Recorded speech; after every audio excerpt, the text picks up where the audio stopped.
ये कहानी डिकोस्टा फैमिली की है। डिकोस्टा फैमिली में जन्मे दो ऐसे वैम्पायर भाइयों की कहानी जिनके खौफ से हवाएं भी जम जाती थीं। वैसे वो दोनों भाई हमेशा से वैम्पायर्स नहीं थे, पर हां, उनमें से बड़ा लगभग 12-13 साल का साइरस कुछ अलग था, कुछ बहुत ही अजीब सा। उसे कब क्या पसंद आता था, कब क्या नहीं, ये बस वही जानता था। यहां तक कि उसने अपने इसी पागलपन में अपने छोटे भाई डैनियल तक को जान से मार डालने की कोशिश की। इस तकिए से इसका मुंह ही दबा देता हूं, अंदर ही अंदर दब दब के मर जाएगा ये। और इसकी चीखें भी मेरे कानों को परेशान नहीं करेंगी।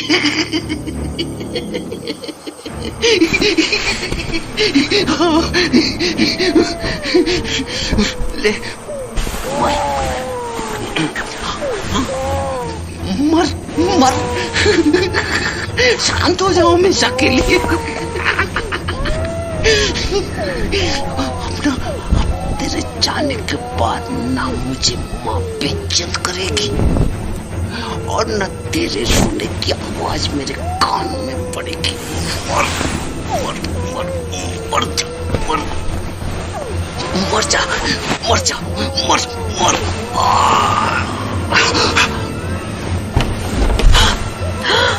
साइरस, ये क्या कर रहे हो तुम? पागल हो गए हो क्या? नहीं, और नो, भाग साइरस भाग।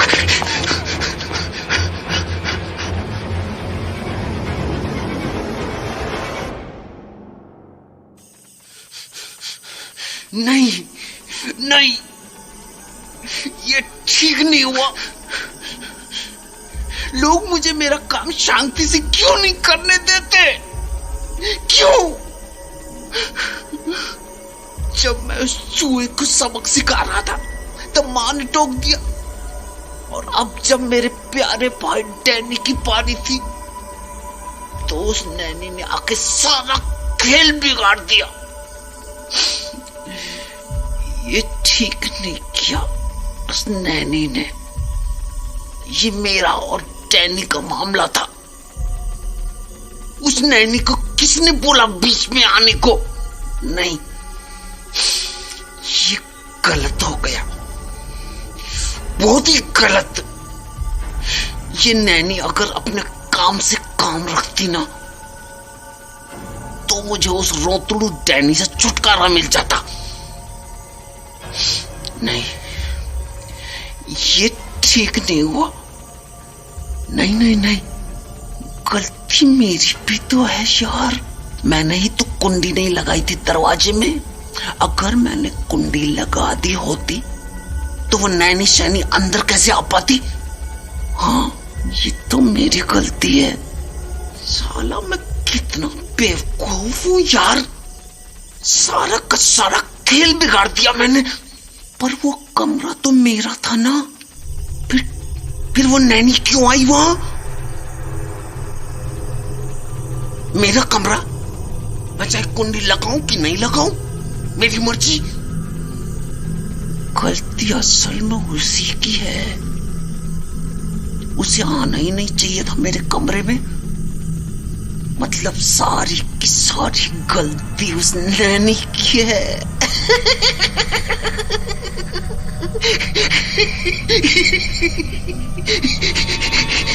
पर क्या करूं? अब क्या करूं मैं? सजा दूं उस नैनी को? ये मस्त आइडिया है। उस नैनी को उसके की सजा मिलनी चाहिए।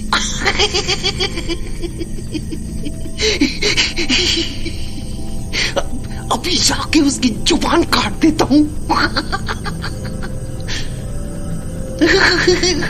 बहुत चलती है ना उस नैनी की जुबान। मुझ पे चिल्लाती है, साइरस पे चिल्लाती है। अभी मजा चखाता हूँ उस नैनी शैनी के बच्चे को। तो जहां एक और साइरस के दिमाग में एक बार फिर से खौफनाक ख्याल आने लगे थे, वहीं दूसरी ओर नैनी डैनियल यानी डैनी की मां को बता चुकी थी कि अभी अभी साइरस क्या करने की कोशिश कर रहा था। तो जैसे ही साइरस लौट के घर पहुंचा, उसकी मां उस पर बरस पड़ी। साइरस, साइरस, तू आया नहीं घर? कहाँ है तू? सामने आ मेरे, चल सामने आ। क्या हुआ माँ? ऐसे क्यों चिल्लाए जा रही हो फालतू में? फालतू में? पागल हो गया है क्या? क्या कर रहा था तू डैनी के साथ? होश में तो है तू? जान ले रहा था अपने ही भाई की। उस नन्ही सी जान ने तेरा क्या बिगाड़ा था? क्या बिगाड़ा था? बोल। बोलता क्यों नहीं? बोलना। तू अभी भी सुधर जा साइरस, अभी वक्त है अपनी हरकतें ठीक कर ले, वरना तुझे मैं घसीटते हुए ले जाऊंगी और खुद पुलिस में दे के आ जाऊंगी, समझा? और वो चूहा वहां मरा पड़ा है, वो किसने किया? मैंने तू एकदम से पागल हो गया है क्या? ये क्या जल्लाद पैदा कर दिया है मैंने? एक दिन अपनी माँ को मार डालेगा, हैवान कहीं का। किसी की जान लेके ठंडक पड़ती है तेरे कलेजे को। तुझे तो मैं आज। बस मेम साहब, बस। आप संभालिए खुद को, आपकी तबीयत बिगड़ जाएगी। और मुझे लगता है साइरस को समझ आ गई होगी अपनी गलती। वो दोबारा ऐसा नहीं करेगा। नहीं करेगा। आज तू नहीं पहुंची होती तो ना जाने क्या हो गया होता। राक्षस को जन्म दे दिया है मैंने।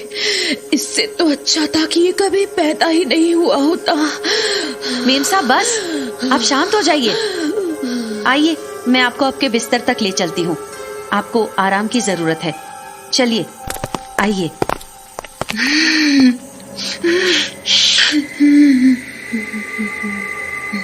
ये आपने अच्छा नहीं किया माँ, बिल्कुल से अच्छा नहीं किया, बिल्कुल से। उस नैनी के सामने मारा मुझे, मेरी बेइज्जती की, मुझे जल्लाद बोला। क्या बोला था? कि मैं पैदा ही नहीं हुआ होता तो अच्छा था। क्यों बोला ऐसा?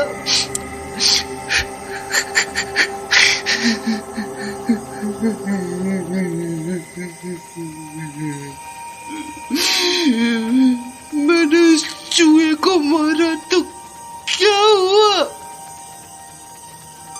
वो साला चूहा आपका इतना सगा हो गया?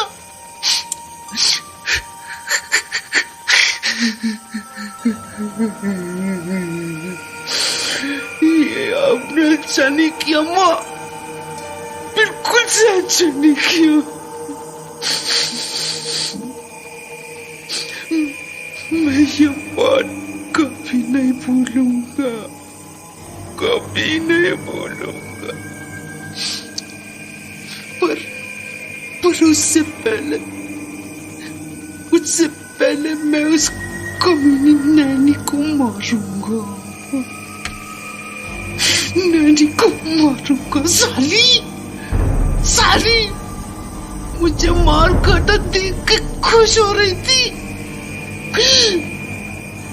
मेरी इतनी बेइज्जती हो रही थी और वो खुश हो रही थी। सब देखा था मैंने, सब देखा था। और साइरस कभी अपनी बेइज्जती नहीं भुलाता, कभी नहीं भुलाता अपनी बेइज्जती। वो बदला लेता है। तुझे तो नहीं छोड़ूंगा, बिल्कुल से नहीं छोड़ूंगा, बिल्कुल से नहीं। साइरस उस रात बदले की आग में झुलसता हुआ, बड़बड़ाता हुआ वहीं फर्श पर सो गया। और जब सुबह उसकी नींद खुली तो उसकी मां उसके पास थी। अरे अरे माँ, मुझे माफ कर देना बेटा, मैंने कल गुस्से में तुझे पता नहीं क्या क्या बोल दिया, तेरी एक सुनी भी नहीं, और उस नानी की बातों पर यकीन करके बस तुझे मारती ही गई। अपनी माँ को माफ कर दे बेटा। अरे माँ, आप ऐसे माफी क्यों मांग रही हो? आपको लगा होगा मैंने गलत किया, तभी तो गुस्सा किया होगा आपने। पर बेटा, क्या सच में ऐसा हुआ था?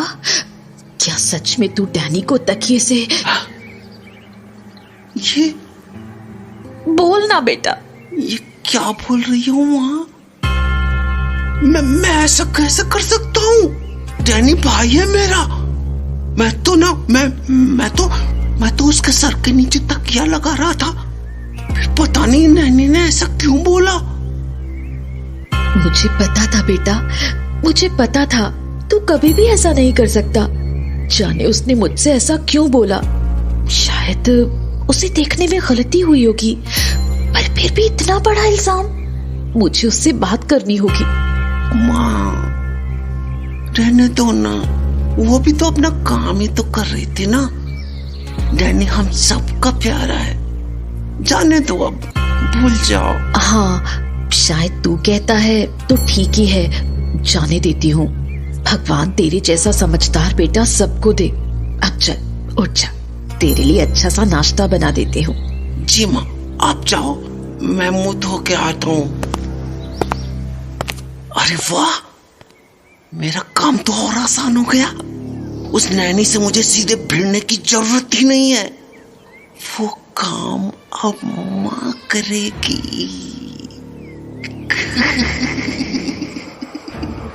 बस थोड़ी सी चिंगारी की जरूरत है, और उसके बाद अगर उस नैनी की जिंदगी को नरक नहीं बना दिया ना मैंने, तो मेरा नाम भी साइरस नहीं।